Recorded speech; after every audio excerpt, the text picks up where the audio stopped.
우리 저번 시간 내용을 한번 다시 한번 생각해 봤으면 좋겠어요. 우리 저번 주부터 오직 믿음 시리즈로 우리 나아가고 있는데 저번 주 설교 제목이 믿음이라는 것은 이라는 제목으로 같이 살펴봤어요.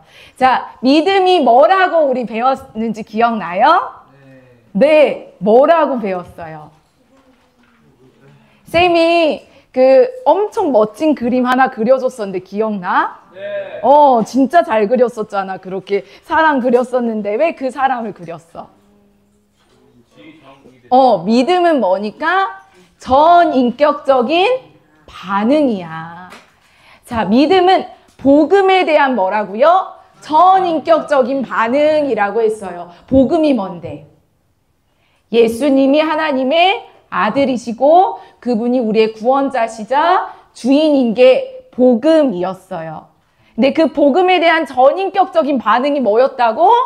믿음이었다는 거야. 그럼 전인격을 우리는 세 가지로 나타낼 수 있다고 했어요. 뭐였어? 지, 정, 의. 지가 뭐였는데? 지식, 지성이었어. 난리지, 지성이었어. 그리고 또 지정, 정. 감정이었어요. 또 의는 뭐야? 의지였어요. 그래서 우리 지성으로서의 믿음은 뭐를 의미한다 그랬어요? 맞아. 그래서 지성으로서의 믿음은 지적으로 내가 동의하는 믿음이라 그랬어요. 하나님 존재한다. 동의해. 이런 거지. 자, 근데 감정으로서의 믿음은 뭐라 그랬어요? 그게 참이라고 내가 믿는 거야. 그래, 하나님이 신이시래. 근데 그 신이 진짜 나의 신이라고 믿는 거야. 이게 감정이라 그랬어요. 좀 생각이 다시 나나요? 네, 의는 뭐였어요? 의지. 신뢰로서의 믿음. 행위로 수반되는 믿음이라고 했어요. 근데 그 예수님을 내가 따르고 싶어. 내가 따르기로 결정했어. 그래서 나의 모든 것들을 맡긴다는 의미에서 신뢰로서의 믿음을 배웠어요. 기억이 나지요? 네, 이거를 전제를 두고 오늘 말씀의 제목은 오직 믿음으로 산다는 것은 이라는 제목으로 같이 말씀을 나눌 거예요. 다소라 뭐라고요? 오직 믿음으로 산다는 것은 이라는 제목으로 말씀을 보도록 하겠습니다. 한번 로마서 1장 17절 말씀 한번 펴보도록 할게요. 로마서 1장 17절 말씀.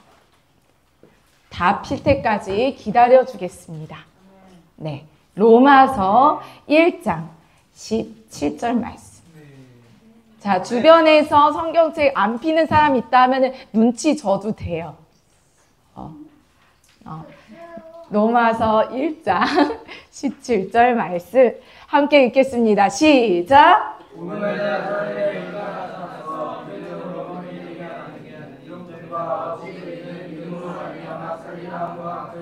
아멘. 오직 의인은요 믿음으로 말미암아 산대요. 그래서 우리 이런 찬양도 나왔잖아. 오직 믿음으로라는 찬양. 우리 크리스찬들이 많이 부르는 뭐예요? 세상은 들리고 사람들은 변하여도 나는 주를 섬기리. 주님의 사랑은 영원히 변하지 않네. 나는 주를 신뢰해. 그 다음에 뭐라 그래요? 오직 믿음으로 오직 의인은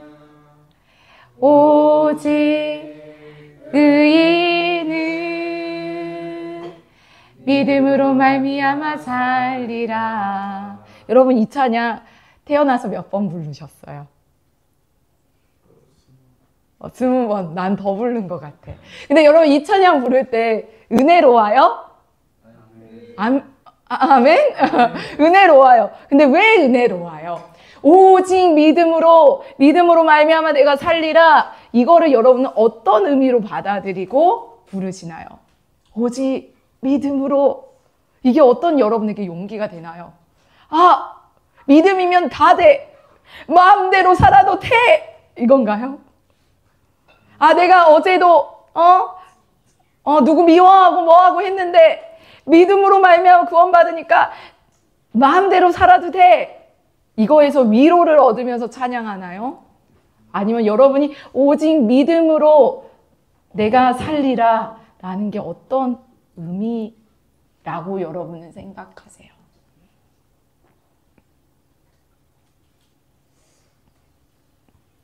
오직 믿음으로 산다 라는 말이 여러분에게는 어떤 의미세요? 자기 유망 정치인 이름을 거론하지 않을 거예요. 녹화가 되니까. 네, 뭐라고 생각하시나요? 믿음으로 산다는 것. 믿음으로 산다는 것은 찬양에 보면은 그 1절에 세상 흔들리고 사람들은 변하여도 나는 주를 신뢰해 라는 가사가 있는 것처럼 모든 것은 변하여도 나는 주님만을 보고 주님만을 붙잡고 살아간다. 주님만 보고 주님만 붙잡고 살아간다. 목소리만 들어서 도저히 누군지 모르겠죠? 자, 오직 믿음으로 산다는 것은 무엇일까? 많은 사람들이 우리가 교회 안에서도 오직 믿음이라는 말 때문에 헷갈리는 게 뭐냐면 오직 믿음으로 구원받는다고 하니까 믿음 외에는 다른 것들은 다 필요 없어 이렇게 생각하는 경우가 많아요. 근데 오직 믿음으로라는 말은요, 다른 거는 다 필요 없어 라는 말을 하고 싶어서 나온 게 아니라는 걸 기억해야 돼요.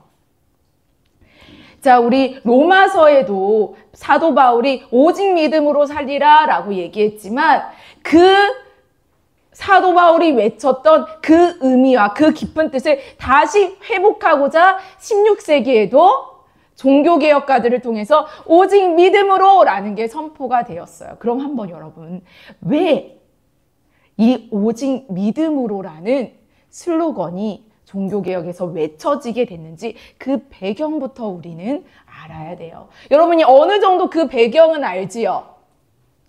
알아요? 네. 아멘. 자, 16세기 종교개혁 이전에는요, 로마 카톨릭 교회는 구원을 교회가 정한 행위와 제도를 통해서만 얻을 수 있다고 가르쳤어요.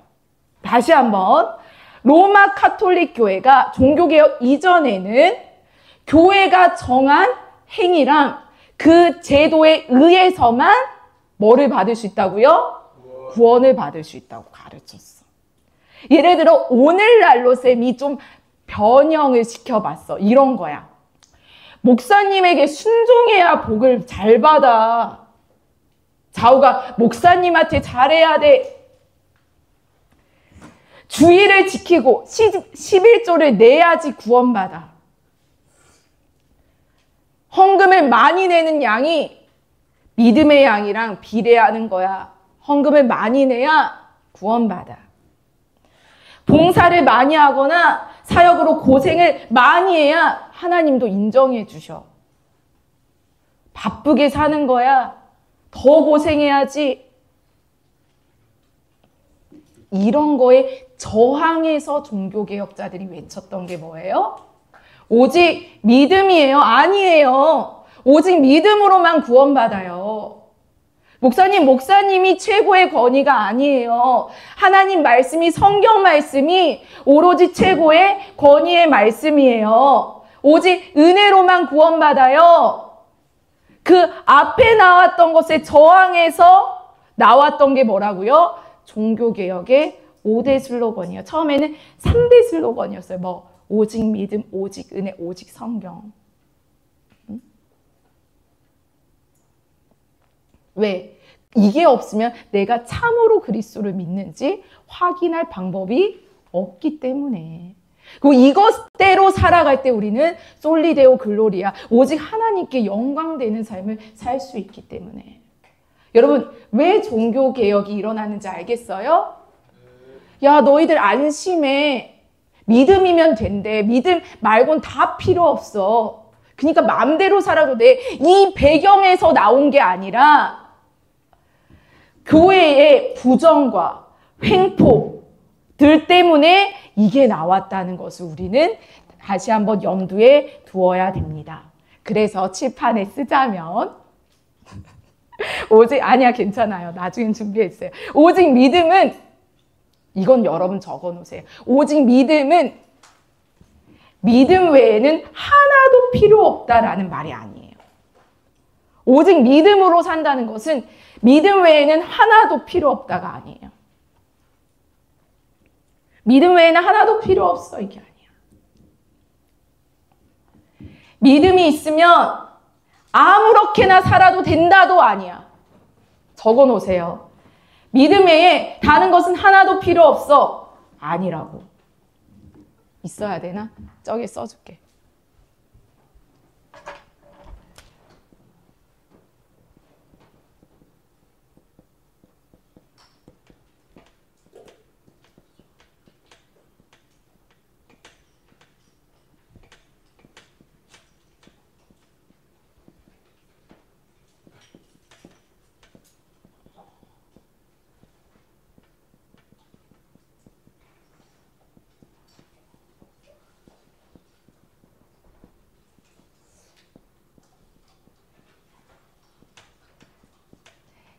자, 오직 믿음으로라는 말은 뭐가 아니라고요? 첫 번째, 믿음 외에 하나도 필요 없다라는 의미가 아니라고요. 또 뭐도 아니야.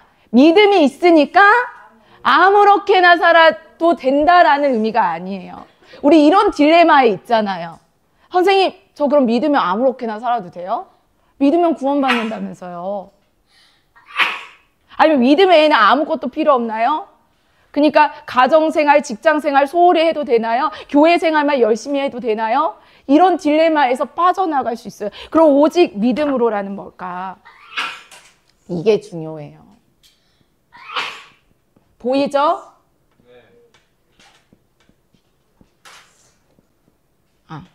이 안에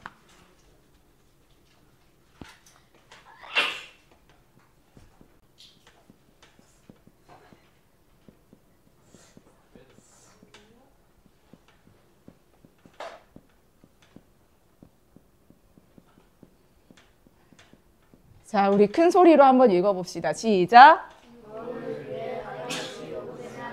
구원을 위해 다른 것이 요구되면 안 된다는 거예요. 오직 믿음으로라는 말은 구원을 위해 다른 것이 요구되면 안 된다야. 근데 그 말이 다른 것은 필요 없어라는 의미로 접근하면 안 돼.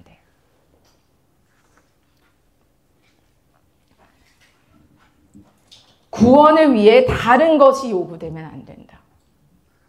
자, 쉽게 얘기해서 이런 거예요. 아내가 남편한테 이렇게 얘기하는 거야. 난 당신만 있으면 돼. 자, 이 말이 진짜 아내 말고 아무것도 필요 없다는 건가요? 부모님이 자식을 보면서 야, 너만 봐도 배부르다. 이 말은 진짜 너 말고는 아무 음식도 안 먹어도 나는 배부른다는 말인가요? 아니라는 거야. 그러니까 오직 믿음으로 산다는 말은 뭐냐면 믿음에 아무것도 필요 없어 아니에요. 기도도 필요해요. 아멘? 성경 묵상도 필요해요. 아멘? 때때로 구제와 봉사도 필요해요. 아멘?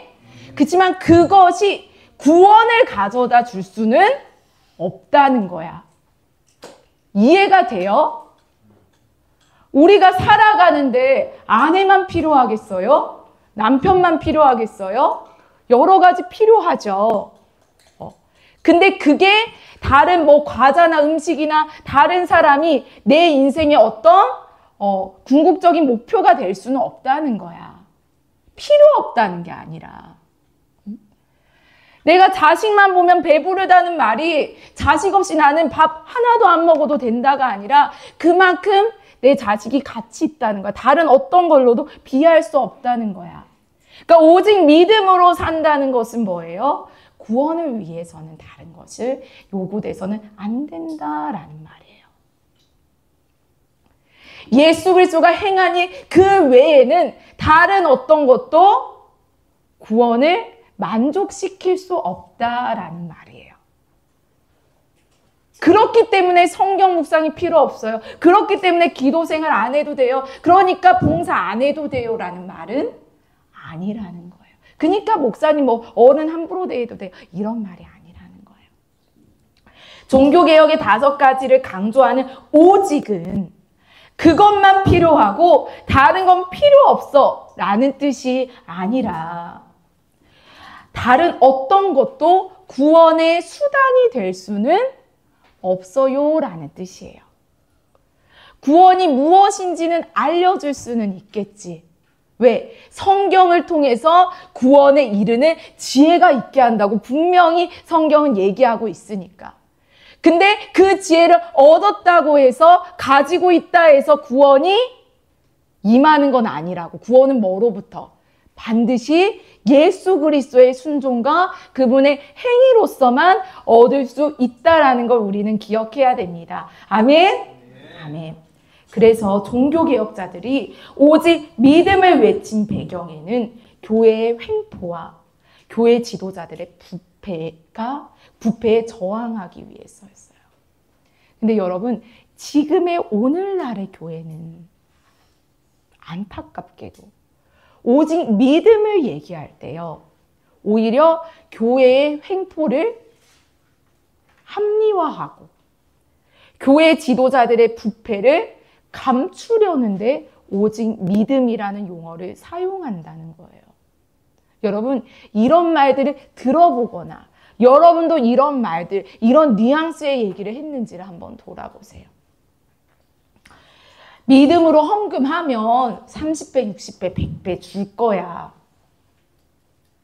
너 지금 돈 없지? 근데 전 재산 드려. 유명한 목사님이시니까 절대 그럴 일 없을 거예요. 믿으세요. 왜 이렇게 믿음이 없어요? 이왕 일을 저지를 거 믿음으로 크게 저지르세요. 잘못될 일 있겠어요? 믿음이 적으시네요. 믿으세요. 여러분, 오늘날 믿기만 하면 된다라는 말이 어떤 윤리적인 책임이나 공동체적인 책무를 회피하려는 구실로 오직 믿음이라는 용어가 지금 21세기의 현대 교회에서 많이 쓰이고 있다는 거예요. 여러분도 이런 거 쓰지 않아요? 공부 안 하고 믿음으로. 그러지 않아요? 찬양 연습 안 하고 믿음으로. 마치 나의 책임은 다 회피하고 오로지 누구한테만 책임을 돌려? 하나님께. 내가 성경 읽지 않고 내가 기도 생활하지 않으면서 믿음으로. 내가 가족의 화평을 위해 노력하지 않고 믿음으로 우리 가족 잘 될 거야.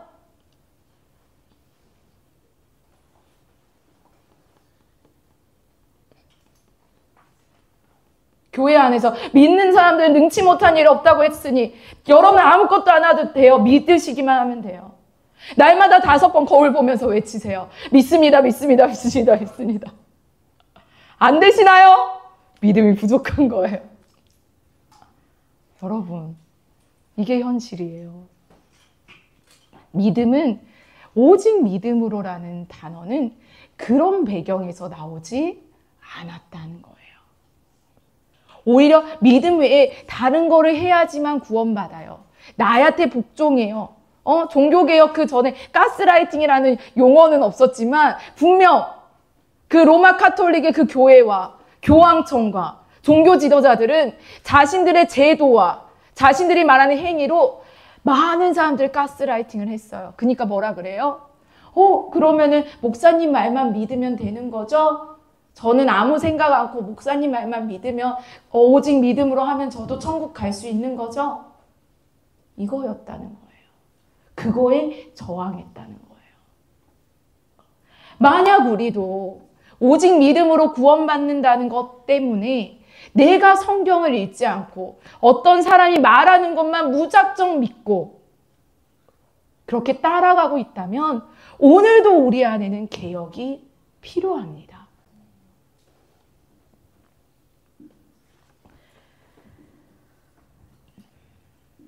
신앙은 진정성을 잊고 거칠애로 전략하고 만 그 현상이 종교개혁이 일어났던 그 시점이었고요. 오늘날 우리도 종교개혁을 외치는 이유이기도 합니다. 여러분, 오늘날 믿음이 좋다는 사람은 어떤 사람입니까? 여러분이 아니면 주변에서 말하는 믿음이 좋다는 사람이 어떤 사람이에요? 여러분이 생각했을 때 마음속을 떠올려 보세요. 믿음이 좋다. 떠올리셨어요? 떠올리셨어요? 그럼 왜 그 사람을 여러분은 믿음이 좋다고 여겨요? 남들이 우러러보는 사역을 하니까? 아니면 TV에 나왔으니까? 아니면 그 사람이 어떤 기도를 할 때 막 기적이 행해지니까? 성경은 그렇게 얘기하지 않아요. 제자들이 막 귀신을 쫓아내고 막 기뻐가지고 예수님께 예수님 저희도 귀신을 쫓아냈어요. 이렇게 얘기하니까 예수님 뭐라 한 줄 알아요? 너희들이 귀신을 쫓아낸 걸로 기뻐하지 말고 너희의 이름이 하늘에 기록된 것으로 기뻐하라 라고 얘기하고 있어요. 여러분, 믿음은요, 예수 그리스도에 대한 전인격적인 뭐라 했어요? 반응이라고 했어요. 내가 전인격적으로 예수 그리스도께 반응하지 못하게 하는 것들을 여러분 경계하셔야 돼요.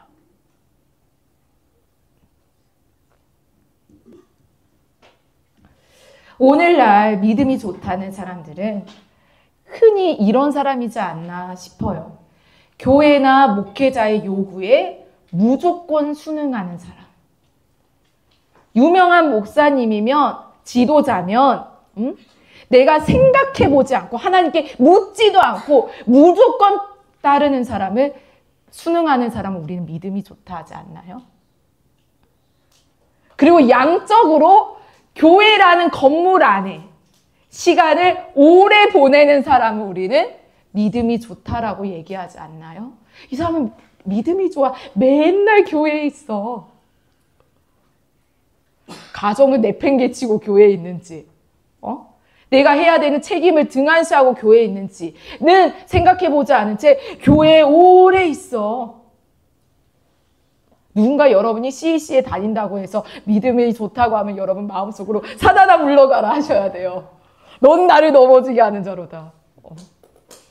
누군가 여러분한테 야, 너 이런 막 반주도 하고 나이가 어린데 막 인도도 하고 너 멀티도 하고 너 진짜 믿음이 좋다 하면 마음속으로 뭐라 해야 돼요? 소리내서 하면 안 돼요? 사단아 물러가라 해야 돼요. 나를 지금 흔드시군요. 내 믿음의 근거는 오직 예수로부터 나옵니다. 아멘? 아멘. 기억해야 돼요. 여러분, 종교개혁의 이전에 타락한 교회의 모습이나 지금과 정말 다를 바가 없다는 것을 여러분 느끼십니까? 말이 면죄 부가 없지. 응? 말이 교황이 없지. 우리의 모든 교회의 중심의 권력 구조가 목사나 교회 지도자나 그들이 만들어 놓은 정통에 의해서 흘러간다면 그거는 우리 안에도 여전히 개혁이 필요하다라는 거예요. 정말 믿음이면 됩니까, 여러분? 정말 믿음이면 됩니까? 아멘. 정말 믿음이면 됩니까? 아멘. 근데 이 의미가 정말 아무렇게나 살아도 믿는다고 말하기면 됩니까가 이제 우리는 아니라는 거를 저번 시간에 배웠어요. 정말 나는 아무 생각 없이 목사님이 아니면 선교사님이 하라고 하는 것만 하면 됩니까?가 아니라는 것을 우리는 알았다는 거예요. 정말 믿음이면 됩니까는 뭐예요? 정말 예수 그리스도의 공로면 됩니까? 정말 예수 그리스도의 순종이면 됩니까? 이걸 의미하면 예스라고 얘기해야 된다라는 거예요. 오직 믿음이란 어떤 인간적인 행위나 노력이 아니라 오직 예수 그리스도의 순종만을 신뢰하며 의지함으로 라는 의미였기 때문에 절대 아무렇게나 살아도 된다는 말로 연결이 될 수가 없어요. 우리가 어쩌면 아무렇게나 그럼 살아도 돼요? 라는 물음표를 가졌다면 우리가 오직 믿음이라는 의미를 마치 그 종교개혁이 일어나기 전 사람들처럼 진짜 그냥 아무 생각 없이 믿기만 하면 돼요? 아무 생각 없이 지적으로 동의하기만 돼요? 그럼 믿어요. 이렇게 한 것이 믿음이라고 결부시키지는 않았는지를 우리가 돌아봐야 돼요. 오직 믿음이라는 게 예수 그리스도의 순종과 그분의 희생과 그분의 헌신 덕분이라면 감히 우리가 아무렇게나 살아도 돼요? 라고 말할 수 있겠습니까? 그럼 여러분 돌아봐야 돼요. 그럼 여러분 구원에 있어서 우리의 행위가 필요할까요? 필요하지 않을까요? 자, 그래 믿음으로만 살면 된다 그랬어. 그럼 구원에 있어서 우리의 행위는 필요할까요? 필요하지 않을까요? 구원에 있어서 다시 한번 구원을 이루는데 우리의 행위가 반드시 들어가야 되나요? 들어가지 않아야 되나요? 그럼 아까 그랬잖아요. 예수 그리스도의 공로로만 구원받는다며. 그럼 공로 플러스 우리의 행위이지 않아요? 아니 행위가 필요하다며. 그리고 다음에 공로에 대한 반응. 여러분 헷갈리시면 안 돼요. 구원에 있어서 그러니까 구원을 이루는데 우리의 공로는 필요 없어요. 그러니까 구원은 전적으로 뭐야? 예수 그리스도의 순종과 희생이야. 그걸 믿는 거야. 그걸 받아들이는 거라고. 근데 중요한 게 있어요. 행위는 다음 시간에 더 깊게 나누겠지만 행위는 구원에 대한 근거예요.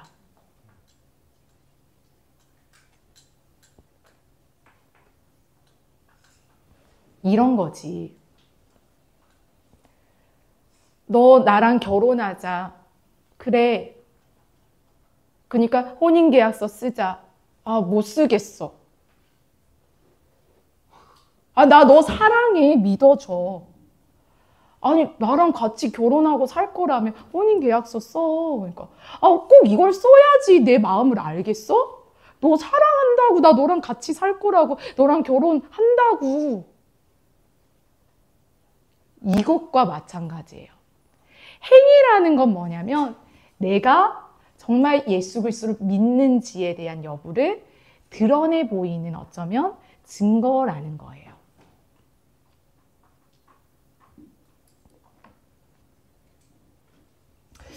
이렇게 표현을 할 수 있을지 한번 여러분도 생각해 보세요. 오늘 이제 문득 떠올랐는데 이런 얘기를 가끔 우리 친구들이 해요. 우리 친구들이 뭐라 하냐면 송미쌤, 저는 시험을 내야 돼. 송미쌤, 저는 송미쌤을 믿어요. 시험을 쉽게 낼 걸 믿어요. 그러니까 전 송미쌤을 믿음으로 공부 안 할 거예요. 믿어요? 이렇게 얘기하는 친구들이 몇몇 있어요. 눈치 주지 마세요. 여러분도 그런 마음 있잖아요. 저는 믿어요? 이렇게 얘기해요. 저는 그 친구가 시험 점수와 상관없이 저는 그 친구를 사랑해요. 아껴요. 시험 점수를 못 받는다 해서 뭐 그렇지 않아요. 그치만 그 친구를 위해서 시험을 쉽게 내주지 않아요. 왜요? 실력을 늘리고 그 친구가 더 역량이 늘어나서 더 성숙하게 살았으면 좋겠는 마음이라는 거예요. 근데 우리는 하나님 앞에 이렇게 해요. 저 하나님 믿어요. 하나님 선하시죠? 저 아무것도 안 해요. 힘들게 하지 마세요. 응? 사랑하신다면서요. 응? 믿기만 하라면서요. 그러니까 저 아무것도 안 한다고요. 믿는다고요. 마치 이렇게 우리가 하나님 앞에 표현하고 있지는 땡깡 부리지고 있지는 않은지를 돌아봐야 돼요. 행위는 뭐냐면 우리가 여러분이 함수에도 그 필요 충분 조건 배우겠지만 믿음은요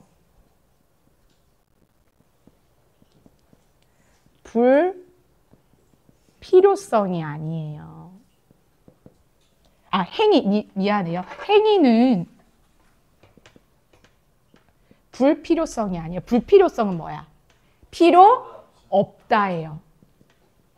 그러니까 구원을 받았으니까 행위는 필요 없다라는 말은 불필요성인데 그걸 성경에서 얘기하고 있는 게 아니에요. 뭐를 얘기하고 있냐면 불충분성을 얘기해요. 불충분성은 뭘까요? 충분하지 않다는 거예요. 좀 다시 한번 설명할게요. 우리의 행위는 필요하지 않다. 그러니까 구원받았으니까 우리의 행위는 필요하지 않다는 불필요성으로 접근하는 건데 성경에서 말하는 건 그게 아니라 성경에서 마치 뉘앙스가 필요 없다. 행위는 아무것도 아니다. 율법으로 구원을 받을 수 없다. 이 말은 뭐냐면 그러니까 율법은 필요 없어 이게 아니야. 율법으로는 충분하지 않아 이런 뜻이야. 율법으로 아무리 너희들이 구원을 얻으려고 해도 구원받을 수 없어. 율법으로 너희들이 아무리 의롭게 하려고 해도 의로워질 수 없어. 그렇다고 해서 필요 없어가 아니야. 이해가 돼요? 성경을 아무리 100독해도 200독해도 너는 구원을 못 받아. 그렇다고 해서 성경 읽는 게 불필요한 건 아니야. 이해가 돼요? 너희들이 아무리 봉사 많이 해도 그걸로는 충분하지 않아. 그 말이지 그게 필요 없어라는 말이 아니라는 거야. 이해가 돼요? 그걸 여러분이 알아야 돼. 구원은 전적으로 예수 그리스도의 공로와 행위지만 그 이유는 우리의 선한 행동으로 충분하지 않기 때문에 하나님께서 우리 가운데 예수 그리스도를 보내주셨어요. 근데 우리가 못 채우는 그 어떠한 부분을 땜빵 때우시기 위해서 보내신 게 아니라 전혀 다른 차원으로 우리에게 새로운 옷을 입혀주셨어요. 아멘? 그러니까 우리가 아담과 하와가 죄를 범했을 때에 무화과 나무로 옷을 가리잖아, 수치를. 그래서 하나님은 또 다른 무화과 나무의 옷을 주신 게 아니라 전혀 다른 차원으로 뭐를 줘요? 가죽 옷을 입혀주듯이 우리의 행위로는 불충분하니까 그냥 그 불충분한 부분만이 아니라 완전히 새로운 옷을 우리 가운데 입혀주신 게 바로 예수 그리스도의 구원 사건이라는 거예요. 아멘? 자, 우리 이사야서 한번 61장 10절 보도록 하겠습니다. 이사야서 61장 10절.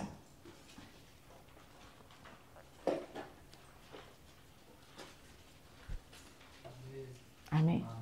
아멘. 이사야 4, 구약의 4 찾으면 돼요. 이사야 61장 10절. 함께 읽겠습니다. 시작.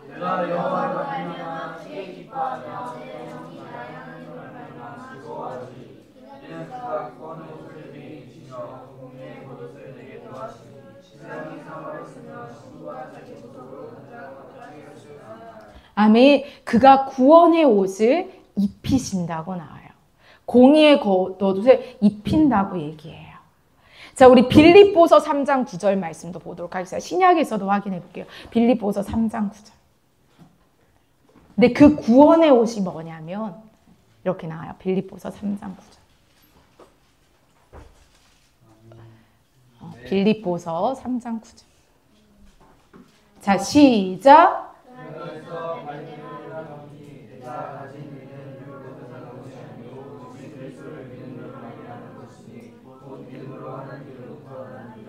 아멘. 그 옷이 뭐냐면 하나님께로부터 난 의라는 거예요.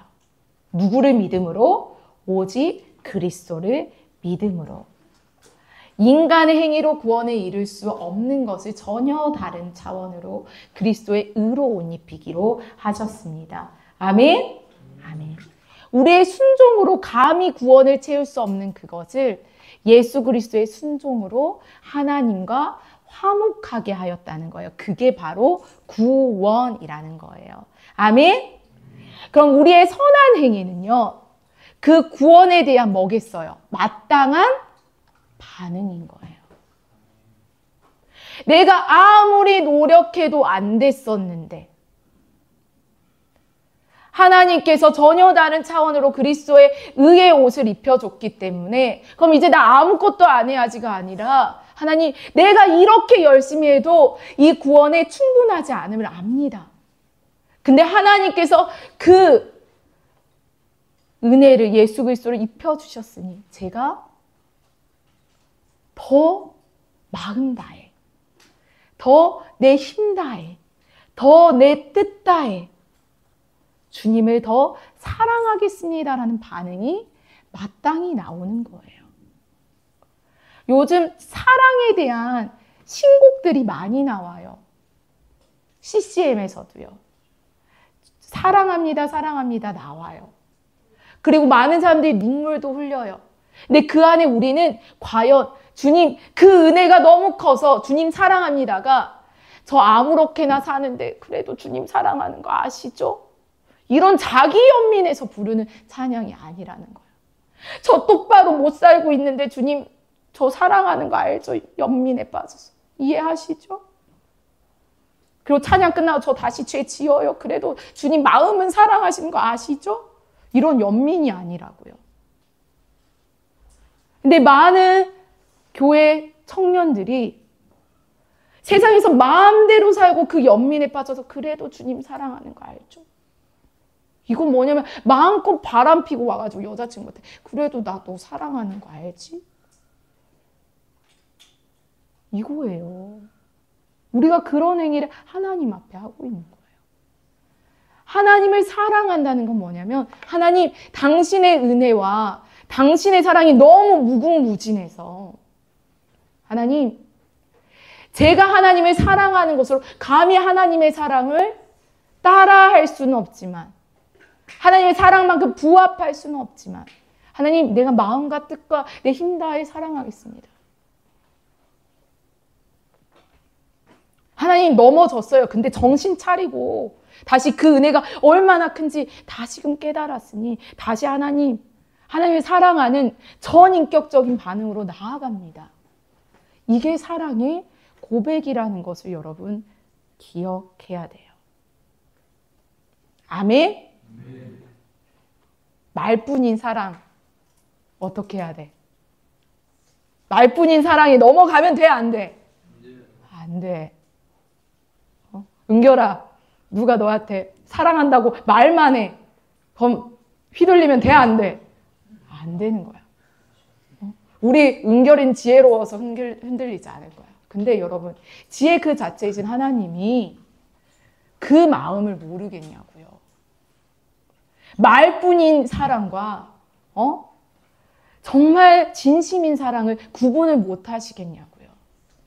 근데 마치 우리는 하나님이 그것조차 구분 못 하시는 분으로 생각하면서 우리는 하나님 앞에 사랑 고백하진 않는지를 돌아봐야 된다는 거예요. 행위로는 안 되지만 행위는 절대적으로 필요합니다. 행위로서는 안 되지만요. 행위는 절대적으로 뭐하다고요? 필요합니다. 오늘도 하나님은 요구하십니다. 거룩하게 살아라. 오늘도 하나님은 요구하십니다. 선한 행실이 무엇인지 알고도 하지 않는 것은 죄다. 오늘도 하나님은 요구하십니다. 하나님을 사랑하는 것만큼이나 중요한 게 이웃 사랑이다. 이 두 가지 강령이 가장 크고 첫째 되는 계명이다. 하나님 사랑 눈에 안 보이지? 그러니까 너 나 사랑하는 것 같지? 그러니까 이웃 사랑해. 이게 첫째야. 이렇게 얘기하고 있는 거. 자, 예배소서 2장 8절에서 9절 마지막 말씀 읽고 마치도록 할 건데요. 예배소서 2장 8절에서 9절 말씀. 아멘. 우리 이 말씀 읽고 찬양팀은 나와주세요. 예배소서 2장 8절에서 9절. 자, 시작.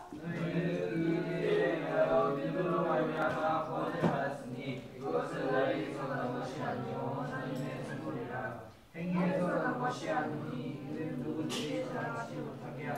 아멘. 여러분, 우리의 행위는 필요합니다. 그러나 우리의 행위로는 구원에 이를 수 없습니다. 그래서 교회 안에서 혈통도, 실력도, 영적 성숙도 자랑하지 못하게 하기 위해서 하나님은 우리를 믿음으로 구원하셨다고 이야기하고 있습니다. 교회가 믿음을 강조해야 되는 이유는, 다시 한번, 교회가 믿음을 강조해야 되는 이유는 믿음을 자랑하기 위함이 아니라 아무도 자랑하지 못하게 하기 위해서 믿음을 강조하라고 얘기하고 있어요. 오직 믿음으로라는 말을 강조하는 이유는 너희들의 믿음을 자랑하기 위해서가 아니라 아무것도 자랑하지 못하게 하기 위해서 오직 믿음을 얘기한 거라고요. 교회 안에서는요, 나의 믿음도 자랑할 게 못 돼요. 왜 믿음이에요? 예수밖에 자랑할 게 없다. 나는 받은 것밖에 없다. 이거라는 걸 여러분 기억해야 됩니다. 다시 처음 얘기했던 찬양으로 돌아가 볼게요. 오직 의인은 믿음으로 말미암아 살리라. 성경 원어는요, 믿음과 신실하심이 똑같은 원어예요. 자, 집중해 봐봐. 믿음과 신실하심 뭐라고요? 똑같은 원어예요. 그래서 오직 믿음으로 살리라는 말은 뭐예요? 다른 말로 오직 그리스도의 신실하심으로 살리라예요. 내가 어떤 걸 뭐 해야지, 나의 뭐 어떤 신실하심이 아니라 오직 믿음으로 살리라는 오직 그리스도의 신실하심으로 살리라 라는 말이라는 걸 여러분 기억하시기를 바랍니다. 우리의 믿음이라 할지라도 그 믿음이 그리스도의 신실하심을 온전히 신뢰하는 것이 되기를 여러분 축복합니다. 아멘.